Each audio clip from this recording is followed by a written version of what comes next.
What do you think, Missouri? You want to take in some of the folks from Illinois? I mean the good ones. That's what I'm talking about here.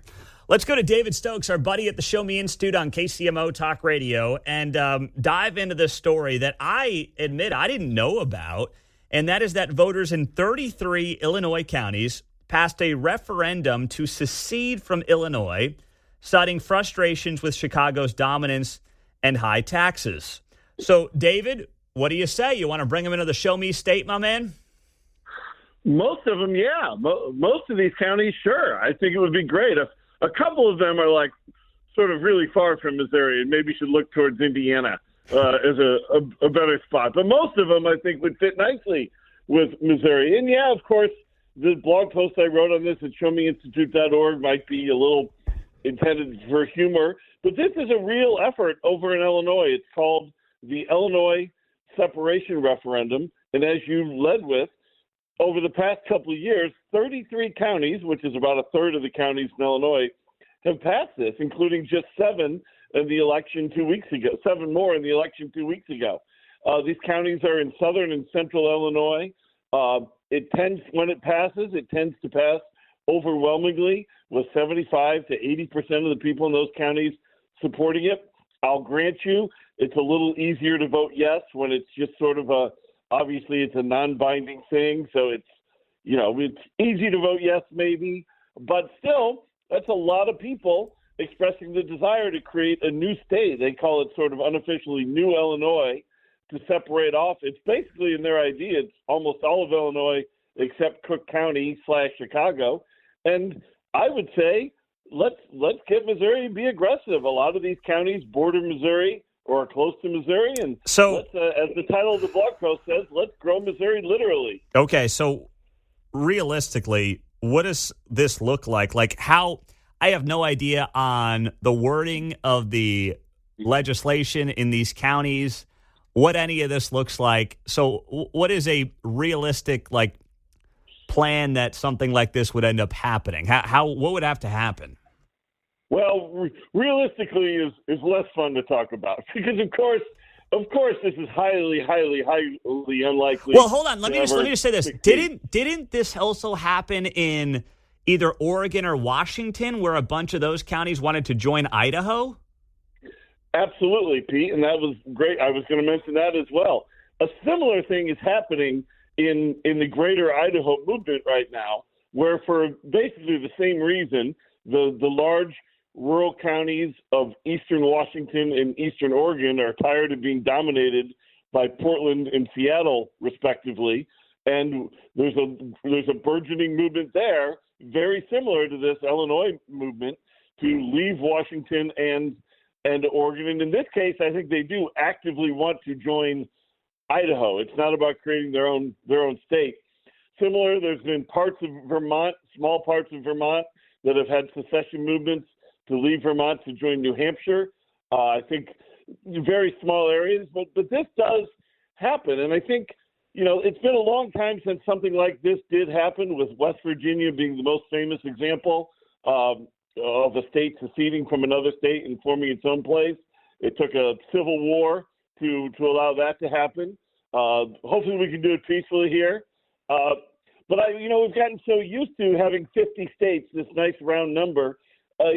For most of American history, there was change consistently with these types of things. And maybe something that does have a realistic chance of happening, if Puerto Rican statehood happens and we go up to 51 states, and I think that should happen, and I hope it does. Well, maybe we'll get off this round 50 number here and think about Greater Idaho or New Illinois or the Upper Peninsula in Michigan to get some more change here.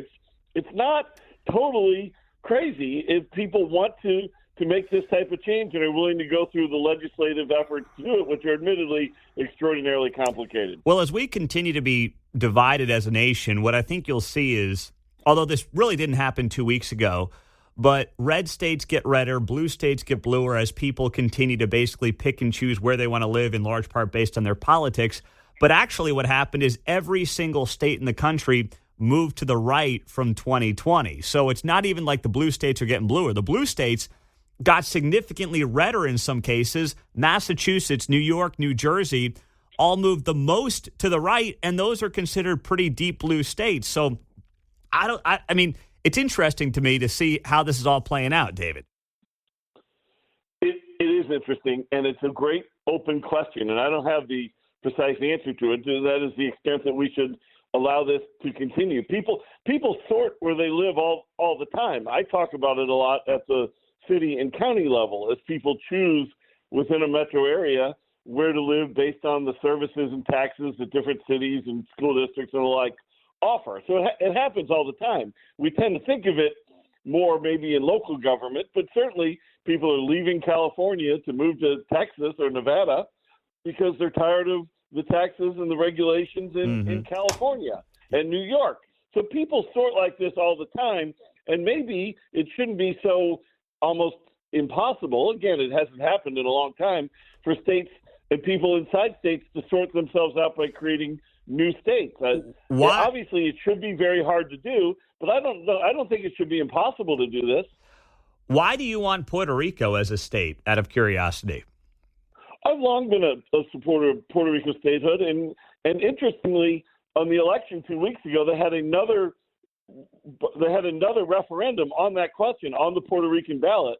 And while statehood has long been the most popular option in Puerto Rico among three, which is independence, statehood, and just continuing as they are, I believe that for the first time 2 weeks ago, statehood got an outright majority of greater than 50% of the vote.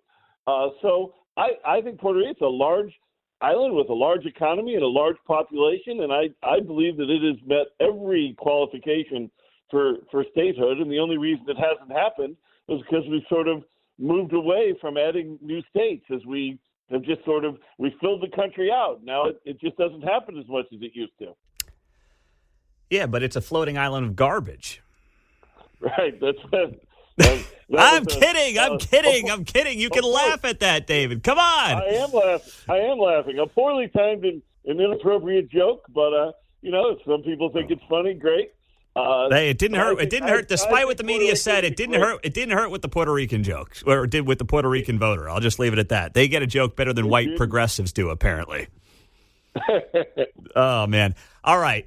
So on that note, I mean, as we look at this, to tie it all back together, David Stokes with the Show Me Institute when it comes to Illinois, would these counties have to approach the state of Missouri, or would the state of Missouri have to approach these counties if this were to ever transpire?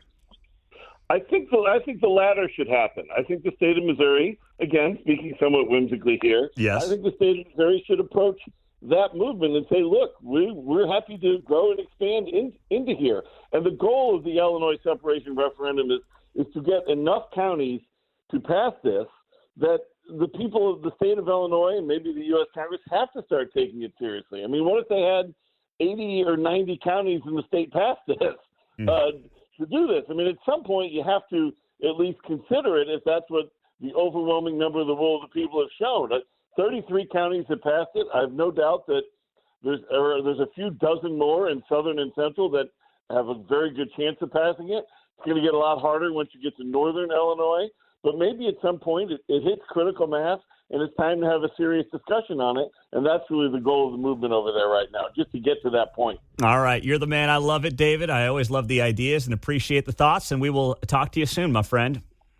Always great talking with you, Pete. Talk to you again soon. Have a great Thanksgiving if I don't talk to you before then. You as well. David Stokes with the Show Me Institute on KCMO Talk Radio 95.7 FM.